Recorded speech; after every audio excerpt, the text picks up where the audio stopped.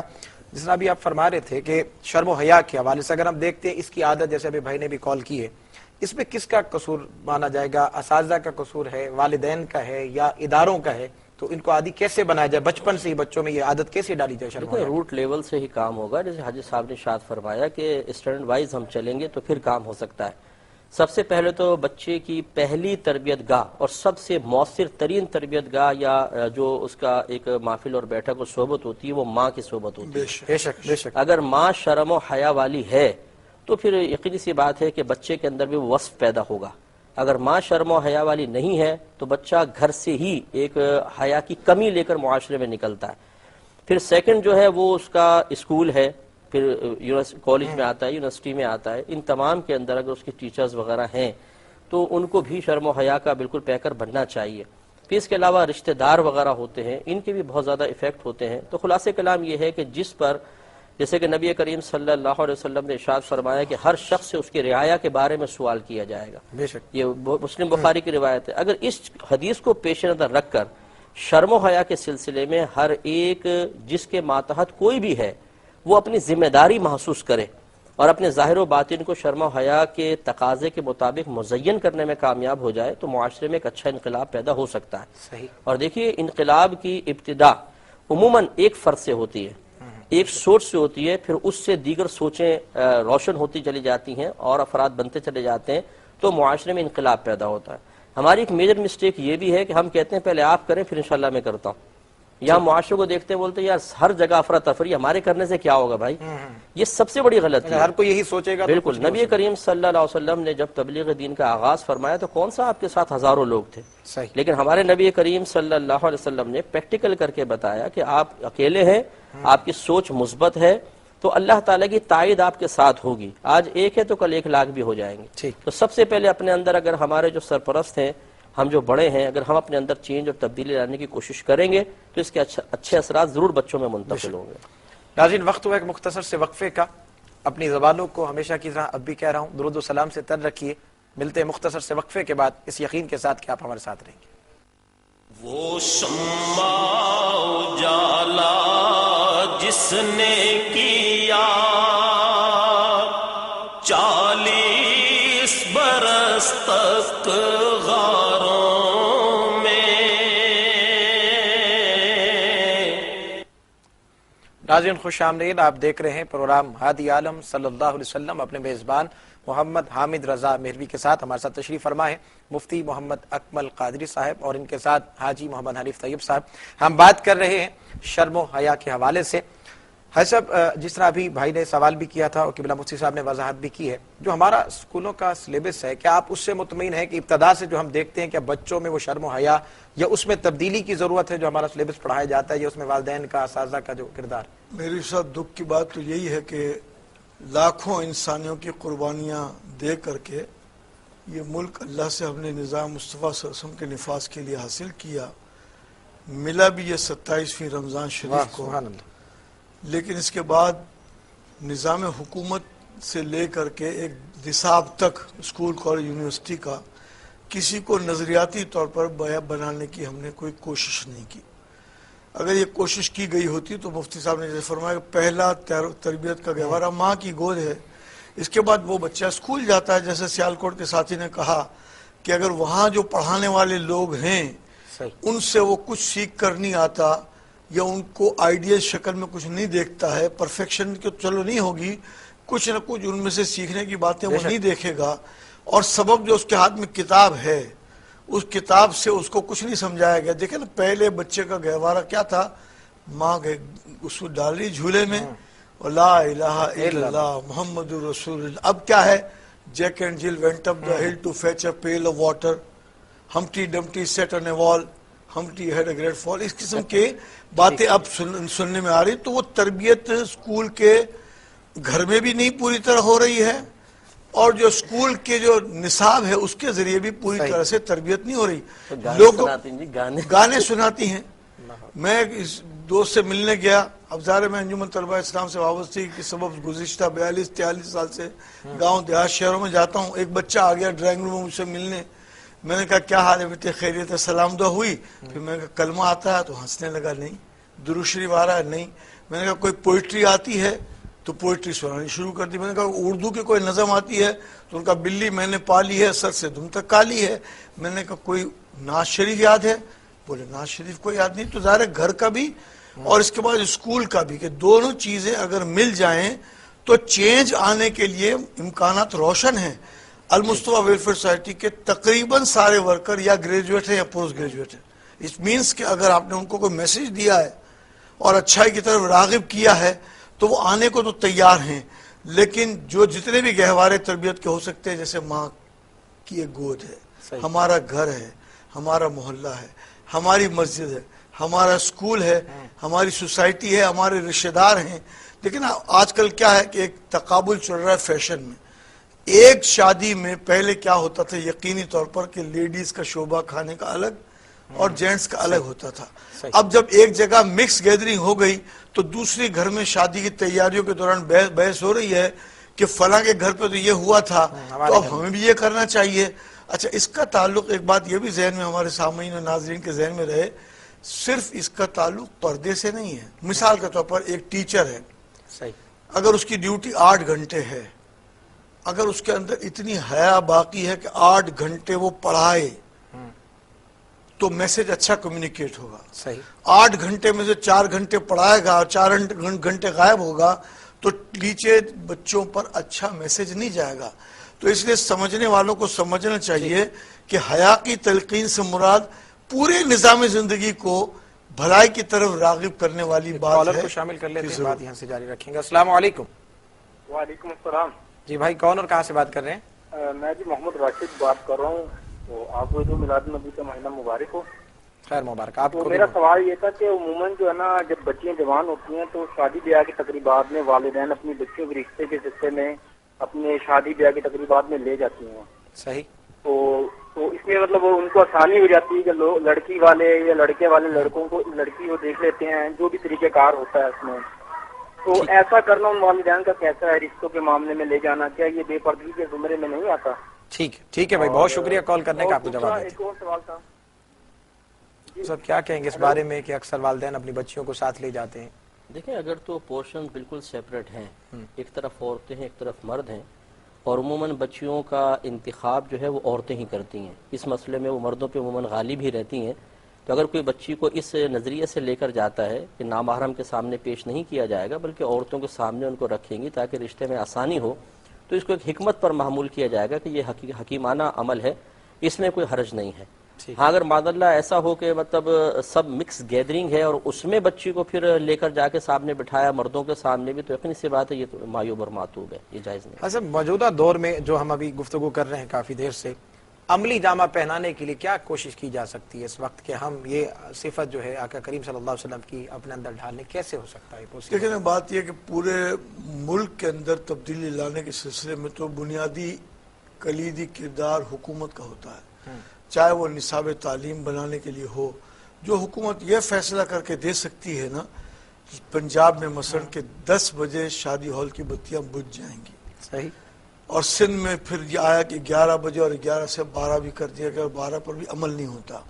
اگر وہ اس طرح کا نظام بنا تو ہال والے جو پرمیشن لینے کے لیے باقاعدہ جاتے ہیں, ہال کی پرمیشن ایک ہوتی ہے, ہر آپ پلاٹ کو شادی ہال میں تبدیل نہیں کر سکتے, باقاعدہ پرمیشن لینی. اس میں پرمیشن میں ایک فیکٹر ہوتا ہے کہ پارکنگ جو ہے وہ کہیں روڈ کو جیم ہی نہ کر دے. تو اگر وہ لوگ یہ کر لیں پہلے سے, حکومت کے اندر ول ہو اور ایک فیصلے کی قوت ہو کہ ایک لیڈیز کا پورشن ہے ایک جینٹس کا پورشن ہے, تو بڑی آسانی کے ساتھ اس پر عمل ہو سکتا ہے. اسی طرح ایجوکیشن کا ہے, مدتوں سے ہم یہ مطالبہ کرتے چلے آئے تھے کہ خواتین کی یونیورسٹیز الگ ہونی چاہیے. بہت مدت تک ریزسٹنس ہوا, لیکن اب خواتین کی الگ یونیورسٹیز بھی ہے. اب جب ایک موقع مل گیا نا, اب یہ حکومت کے بعد گھر والوں کا فیصلہ ہے. اپنی بچی کو اگر حیادار رکھنا چاہتے ہیں, اور حیادار رکھنے کا مطلب ہے ایماندار رکھنا چاہتے ہیں. حیا اور ایمان حدیث کے مطابق لازم و ملزوم ہے. ایک حیا اٹھ گئی تو ایمان بھی اٹھ جائے گا, ایمان نہیں ہوگا اگر حیا بھی بالکل ختم ہو گئی تو اس لیے اس میں بیسیکلی ایک ٹیم ورک ہے حکومت کے درمیان، سماجی اداروں کے درمیان، علماء و مشائخ کے درمیان.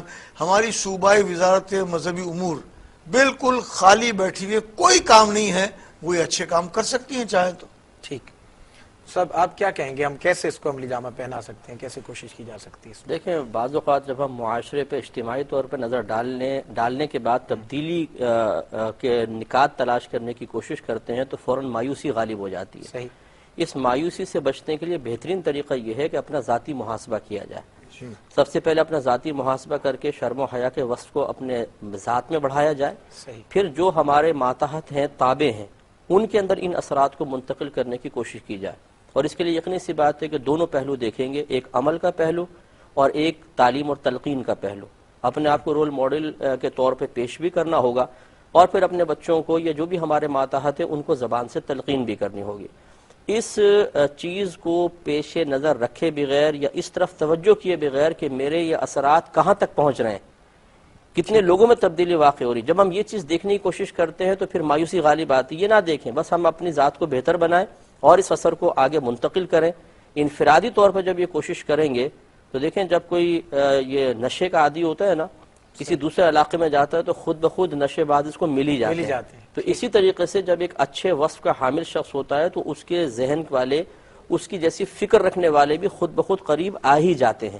تو پھر ایک کے بعد دو، دو کے بعد تین، تین کے بعد چار، پھر ایک اجتماعی کوشش کا آغاز بھی ہوگا. ہم اپنی پوری زندگی میں جو آپ کی میری ذمہ داری ہے، اگر کم از کم اسے پورا کرنے کی کوشش کریں تو پھر ہم کم از کم وہ کام تو کر سکیں گے نا کہ جو ایک محدود پیمانے پر صحیح لیکن ایک معاشرے کے حصے کو کور کرے گا. لیکن اگر ہم اس چیز کے اوپر توجہ نہیں کریں گے اور ہم چاہیں کہ ایک عالمگیر تبدیلی آئے، ایک ملکی پیمانے پر تبدیلی آئے، تو پھر اپنی ذاتی کوشش سے بھی ہاتھ دھو بیٹھیں گے اور ذرہ برابر تبدیلی واقع نہیں ہوگی. بات میں اضافہ کرتے ہیں صرف ایک شعر کہ ذاتی زندگی میں ماں باپ نے تربیت کی تو علامہ اقبال اس شعر کے کہنے کے قابل بنے کہ خیرہ نہ کر سکا مجھے جلوہ دانش فرنگ، سرما ہے میری آنکھ کا خاک مدینہ اور نجف. والدین نے سرما آنکھ میں ڈال دیا تھا تو بچپن سے لے کر ہمیشہ قائم رہا. مصطفیٰ، آپ کا بہت شکریہ، پروگرام میں تشریف لائے، اپنا قیمتی وقت دیا. حاج صاحب، آپ کا بھی بہت شکریہ، آج پروگرام ہادی عالم صلی اللہ علیہ وسلم تشریف لائے. ناظرین، آج ہم نے گفتگو کی ہے شرم و حیا کے حوالے سے. یقیناً آپ نے گفتگو سنی ہے اور ہم کوشش کریں گے، بلکہ مجھے ایک بخاری شریف کی حدیث یاد آ رہی ہے. آقا کریم صلی اللہ علیہ وسلم نے پہلے دور کا ذکر کرتے ہوئے ارشاد فرمایا کہ پہلے دور کی ایک عورت تھی جو بدکارہ تھی، لیکن اس نے ایک پیاسے کتے کو دیکھا تھا تو اس نے اپنے سر کا دوپٹہ اتار کر اپنی جوتی اس سے باندھ کر اور اس کے لیے پانی اس کے کنویں سے نکالا، اس کتے کو پانی پلایا تو اللہ رب العزت نے اسے جہنم سے آزادی دے دی. سوچنے کی بات یہ ہے کہ وہ پہلے دور کی عورت تھی لیکن بدکارہ تھی، اس کے سر پر بھی دوپٹہ تھا. آج جو ہم نے گفتگو کی ہے، اور رابعہ بصریہ رحمۃ اللہ علیہا جو 1000 رکعت نفل پڑھتی ہیں، اس چیز سے نہیں ان کو مطلب کہ جنت کے حصول کے لیے یا دوزخ کے ڈر سے نہیں، بلکہ خواہش اور تمنا کیا ہے کہ کل کریم آقا صلی اللہ علیہ وسلم مسکرا کے فرما دیں کہ یہ بھی میری امت کی ایک ادنا سی عورت ہے. ماں سے ہی پورا خاندان چلتا ہے، ماں سے پورا گھر چلتا ہے. میری اماں سیدہ فاطمہ الزہرا سلام اللہ علیہا، آپ ساری رات عبادت کرتی، بلکہ رب کی حضور عرض کرتی مولا کوئی ایک رات تو اتنی بڑی بنا دے کہ تیرے نبی کی بیٹی دل کھول کر عبادت کر سکے. امید ہے ہم کوشش کریں گے انشاءاللہ، اور یہ تبھی عمل ہو سکتا ہے جب آقا کریم صلی اللہ علیہ وسلم کی محبت ہمارے دلوں میں ہوگی.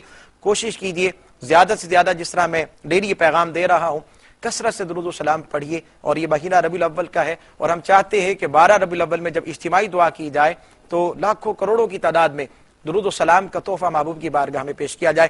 ای میل آپ دیکھ رہے ہیں، اس پر بھی آپ ہمیں ای میل کر سکتے ہیں اور لائیو کال کر کے ہمیں بتا سکتے ہیں کہ اب تک آپ نے کتنا درود و سلام پڑھا ہے. اور میں نے ڈیلی کہہ رہا ہوں کم از کم اپنے گھر والے ہی جمع ہو جائیں، 12 منٹ نکال لیں اور درود و سلام پڑھنا شروع کریں تو گھر میں امن بھی ہو جائے گا. اور جب درود و سلام کی کثرت ہوگی تو محبت رسول صلی اللہ علیہ وسلم بھی ہوگی اور اس کے ساتھ ساتھ ان ساری باتوں پر بھی ہم عمل کر سکیں گے. مجھے امید ہے کہ انشاءاللہ آپ کثرت سے درود و سلام یقیناً پڑھ رہے ہوں گے. اب کوشش کیجیے جتنا آپ نے پڑھا ہے تاکہ وہ ہمیں بتائیں، ہم اس کو نوٹ کرتے جائیں، اس کی تعداد کو ہم جمع کریں اور 12ویں کو یہ تحفہ جو ہے کروڑوں کی تعداد میں آقا کریم صلی اللہ علیہ وسلم کی بارگاہ میں یہ تحفہ پیش کیا جائے. میرے آقا کریم صلی اللہ علیہ وسلم کی بارگاہ میں ایک شخص آیا اور عرض کی کہ میں بہت تنگ دست ہوں اور گھر میں کچھ نہیں کھانے کو. میرے کریم آقا صلی اللہ علیہ وسلم نے ارشاد فرمایا کہ جب گھر میں داخل ہوا کرو تو پہلے سلام کیا کرو، چاہے گھر میں کوئی ہو یا نہ ہو، السلام علیکم ورحمۃ اللہ کہا کرو، اور اس کے بعد میری ذات پر درود و سلام بھیجا کرو، اور اس کے بعد ایک مرتبہ سورۃ اخلاص یعنی قل هو اللہ احد پڑھ لیا کرو۔ وہ شخص یہ کہتا ہے کہ جب مجھے آقا کریم صلی اللہ علیہ وسلم نے یہ نصیحت کی، میں نے عمل شروع کیا کہ گھر میں کوئی ہوتا تھا یا نہیں ہوتا تھا، میں سلام کرتا تھا، پھر صلاۃ السلام پڑھتا تھا، پھر وہ سورہ اخلاص کی تلاوت کرتا تھا۔ اللہ نے میرے لیے رزق کے ایسے دروازے کھول دیے کہ پھر وہ اس رزق میں سے میں اپنے پڑوسیوں کو اور اپنے رشتہ داروں کو بھی پہنچایا کرتا تھا۔ امید ہے آپ یقیناً کثرت سے درود و سلام پڑھیں گے۔ اس کے ساتھ ہی کل نئے مہمانوں کے ساتھ ایک نئے موضوع کے ساتھ دوبارہ ملاقات ہوگی، تب تک کے لیے اپنے میزبان محمد حامد رضا مہروی کو اجازت دیجیے، اللہ حافظ۔ وہ شمع اجالا جس نے کیا 40 برس تک